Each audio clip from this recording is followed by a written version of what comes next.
Presiden Prabowo Subianto dan Menteri Keuangan Purbaya Yudi Sadewa baru saja meluncurkan sinyal yang tegas teman-teman, yakni rupiah akan direset. Melalui peraturan Menteri Keuangan nomor 70 tahun 2025, Purbaya telah menetapkan target yang pasti. Rencana undang-undang redenominasi harus rampung pada tahun 2027. Ini bukan lagi wacana 10 tahun lalu yang sempat gagal ya teman-teman. Ini adalah langkah pasti menuju penyederhanaan mata uang kita. Ini adalah operasi yang akan memangkas 0 rupiah kita, misalnya dari 1000 menjadi 1 rupiah, dari 10.000 menjadi 10 rupiah, dari 100.000 menjadi 100 rupiah. Ini adalah taruhan besar yang dilakukan Prabowo dan Menteri Keuangan Purbaya untuk menegaskan kedaulatan ekonomi kita di mata dunia.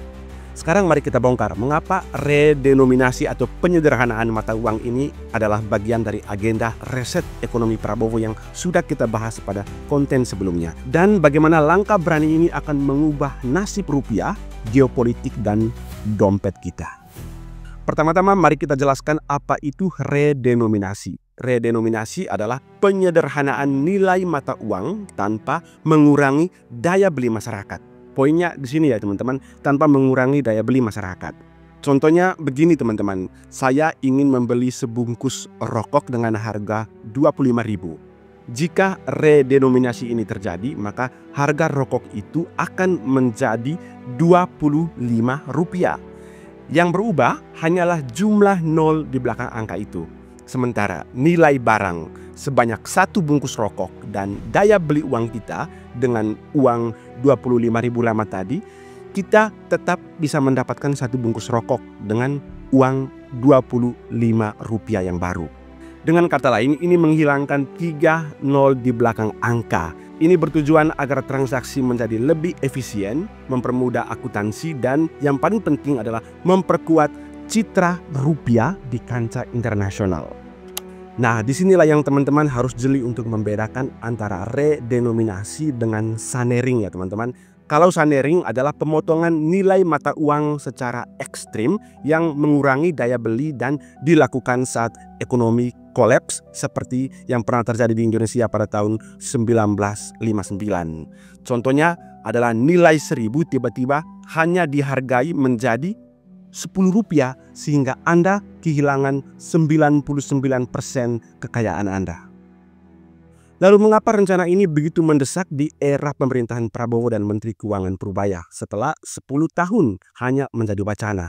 Jawabannya terletak pada urgensi agenda reset ekonomi yang sedang dilakukan oleh Prabowo. Prabowo menyadari untuk menghancurkan kekuatan oligarki dan mafia serta membangun ekonomi dari bawah ke atas, Indonesia harus memiliki mata uang yang berwibawa dan dapat dipercaya.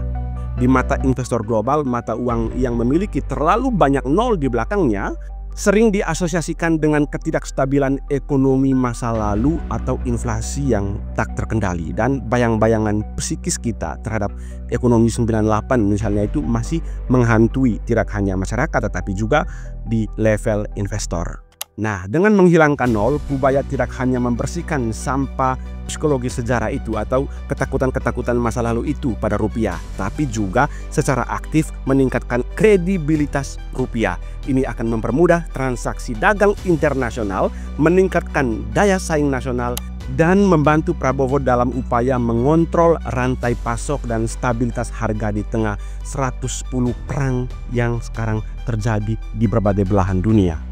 Dan dalam konteks perang melawan mafia dan oligarki, ini sangat penting teman-teman. Logika sederhananya begini, ketika angka transaksi menjadi ringkas, dipangkas, potensi kecurangan, manipulasi data keuangan, dan markup proyek triliunan menjadi lebih mudah untuk ditelisik. Purbaya dengan ketegasannya melihat redenominasi sebagai alat digital untuk meminimalisir peluang korupsi. Lalu apa dampaknya bagi isi dompet kita, terutama bagi kita masyarakat biasa ini?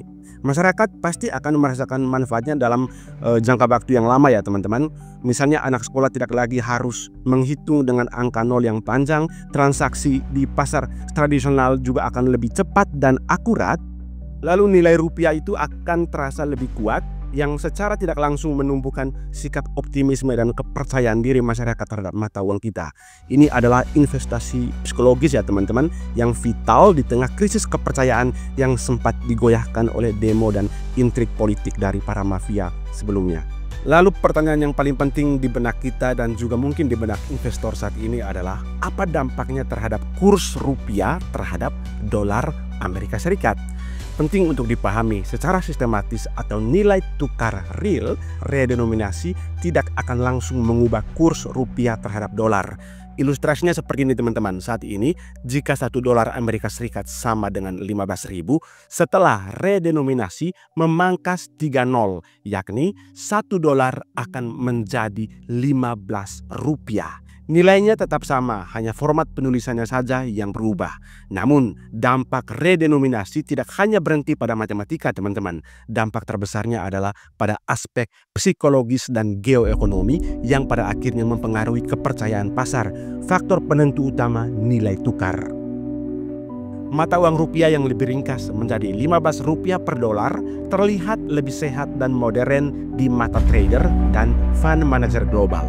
Ini meningkatkan persepsi kualitas rupiah.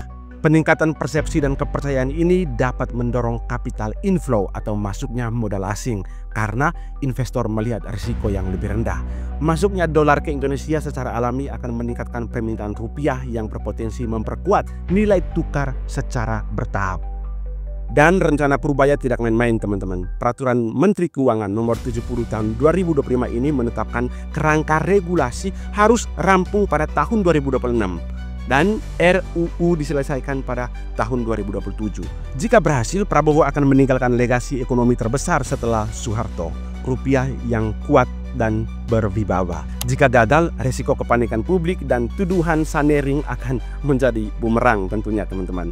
Yang jelas, redenominasi bukanlah sekadar proyek akuntansi teman-teman. Ini adalah tindakan kedaulatan ekonomi kita. Langkah berani ini menunjukkan bahwa Prabowo tidak lagi hanya ingin Indonesia dihormati karena militernya, karena sumber daya alamnya, tetapi juga karena kekuatan dan kredibilitas mata uangnya. Reset rupiah yang dilakukan Purbaya adalah babak baru dan paling ambisius dari agenda reset ekonomi Prabowo Subianto. Untuk mengetahui agenda reset ekonomi Pak Prabowo, silakan menonton di konten saya sebelumnya. Dan sampai jumpa di konten selanjutnya. Hari ini akan kami serahkan keseluruhan. Ini jumlahnya ini 13 triliun 255. Tetapi tidak mungkin kami hadirkan di sini semua. Kalau 13 triliun akan kami mungkin tempatnya yang tidak memungkinkan. Jadi ini sekitar 2,4 triliun. Saudara-saudara harus bantu saya menegakkan kebenaran, membela yang lemah. Yang kuat, dia akan kuat. Tapi yang kuat, kalau melanggar hukum, ya kita adu kekuatan. Kuat negara atau kuat mereka. Jangan mereka ngira Indonesia lemah. Saya ini greget, saya ingin kalau bisa kita kejar lagi itu ya.